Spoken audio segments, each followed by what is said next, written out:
Okay, here we go on the presidential level. By the way, next hour we're getting to Congress and some movement in the Senate races too, okay? Here is what we're seeing right now in the great American Southwest. We have taken Arizona from a toss-up to a lean Republican here. All right, why did we do that? Check out all the polling right now, okay? At 270 to win, we believe right now the toss-up state's in the middle, 226 Harris and 230 Trump. Here are the polls. There have been 8 polls going back to the 3rd week of September. 7 of those polls have fallen into Donald Trump's column. There was one here from the Wall Street Journal that had Harris up 2 points at 48-46, but even that was still within the margin of error. So this is what helps us gauge our reaction to what's happening in Arizona. This is also very telling as well. When we track Trump's polling over the past 6 months, let's say, we believe his floor has consistently been 48 and his ceiling's been around 50, okay? Maybe a little notch above 50, but generally 48 to 50. And that's the consistency you see going back to March of last year.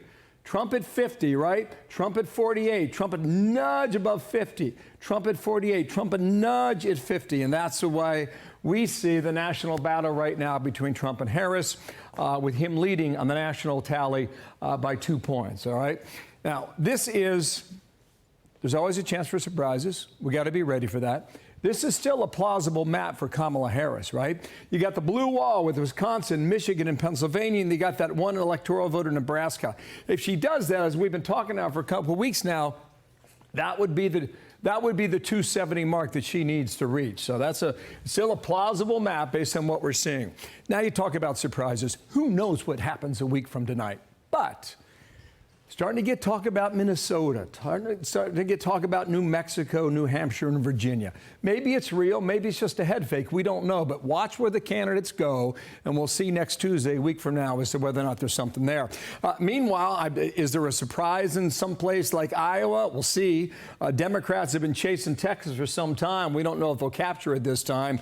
But when we look at the issues, Trump leads on the economy, as you see behind me, by 7 points. He leads on immigration by 15 points.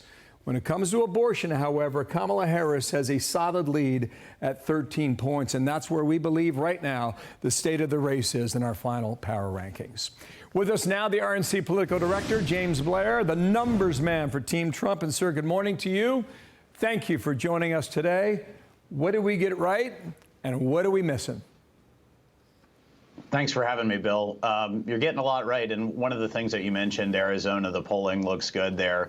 There's something else that's worth pointing out, I think, that the polling doesn't necessarily pick up, which is the voter registration gains for Republicans in Arizona specifically, which is also a national trend. But 4 years ago, going into the election on the book close, there was about 130,000 more registered Republicans in the state of Arizona than Democrats. Today, that number's over 280,000. And a lot of these pollsters, even when you average it all out, they set their sample to look like the 2020 electorate. But the fact is, these battleground states, and particularly Arizona, they've all moved 3 to 5 points to the right. So that's a great sign for President Trump. Obviously, he's brought a ton of new voters into the party, and I think that's something that the polling may not even be picking up, despite it showing him very strong as it stands right now.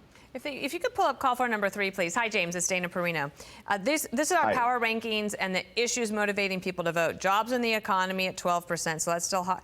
But you still have candidate and character at 11%, disliking the other candidate at 11%, and then immigration at 10% and protecting democracy at 10%. So that's kind of all over the map. I'm reading this morning on X that at the Trump campaign, they are seeing good numbers like they've never seen before. That doesn't mean that they're feeling overconfident necessarily, but those are the numbers that the Trump campaign is seeing. And I'm curious, from your perspective at the RNC, across the board, is that something where his coattails could help all Republicans from up and down the ballot? Absolutely, and I can speak to both because I'm also the Trump campaign political director as well as the RNC's. His coattails are absolutely, yes, yes indeed. His coattails are absolutely carrying everybody down ballot and pulling them up, whether that's Senate candidates or House candidates. And I think we've seen that as some of those down ballot races that you're mentioning, the numbers are starting to firm up for them and really close towards where President Trump's are. So I think it is extremely conceivable that President Trump will win, also bring in a Senate majority majority and retain the House majority, and in fact, increase the House majority. So I think down ballot, it all looks good as long as he continues to perform well, which obviously he is. And now it's important to say people are voting. Right now, we can start to measure things, and we can measure in the early voting numbers that things are going well. They're going very well compared to 2 years ago or even 4 years ago. And in some places, it's really unprecedented. In the state of Nevada, Republicans have never performed like this any time in the modern era in Nevada, and here we are leading. And that's a huge concern for Democrats, and they're sounding the alarm about it. James, a couple things happening in the last 48 hours that may or may not have an impact. Democrats are hitting you hard on being a fascist race. You know, the Puerto Rican jokes didn't go over well on Sunday at Madison Square Garden. Conversely, the early vote, you're right about that. Republicans are showing up. But what we don't know, and we asked Whatley the same question when he was here yesterday as to whether or not this is an early vote that would come in regardless on Election Day. Your view on both of that?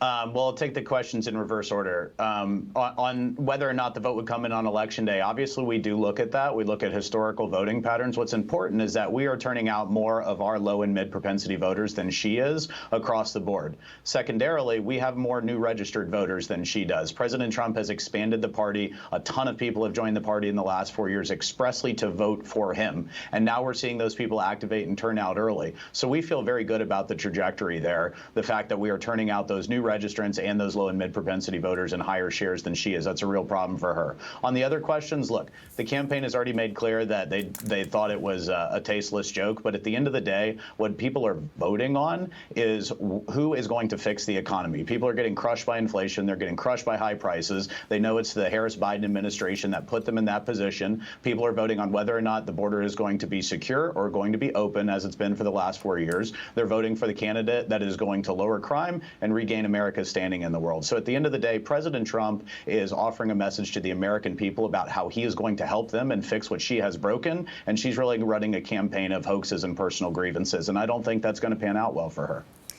You know, when there's all this data coming in, I can sort of feel like a raccoon in a middle of a disco ball. Like, where do I look? What do I look? So I wonder about, for you as an expert, going in the last 7 days, what are the things that you look at to give you the best indication of what either you need to be doing or whether you can feel comfortable? What is there something specific that you look at that you can share with us mere mortals? Sure. I look at the low and mid propensity numbers and the newly registered numbers. We're going to get our high propensity folks out, but whether they vote on Election Day or vote early, they're going to come to the polls. But the more we increase that share of people that are more infrequent, which we've been focused on all year, the more that electorate favors us and moves to the right. I won't feel comfortable until the race is called, and that's my job, is to not feel comfortable. You always run like you're 10 points down. But by everything that's measurable right now, it looks very, very good for President Trump. What can really change in 7 days? What can you do in 7 days? All we can do is keep scoring points. We can keep turning out our voters, and we're going to keep turning out our voters all the way until the polls close. And there's a lot of conversation about, cannibalization or otherwise. Look, it doesn't matter. As long as the polls are open, people can still vote. So our job is to run up the score every day and keep scoring points every day. So that's what we're focused on. James, appreciate your time. Thanks for coming on, and we will watch it eventually together. James Great to have you. Yeah, thank you. I'm Steve Ducey. I'm Brian Kilmeade. And I'm Ainsley Earhart. And click here to subscribe to the Fox News YouTube page to catch our hottest interviews and most compelling analysis.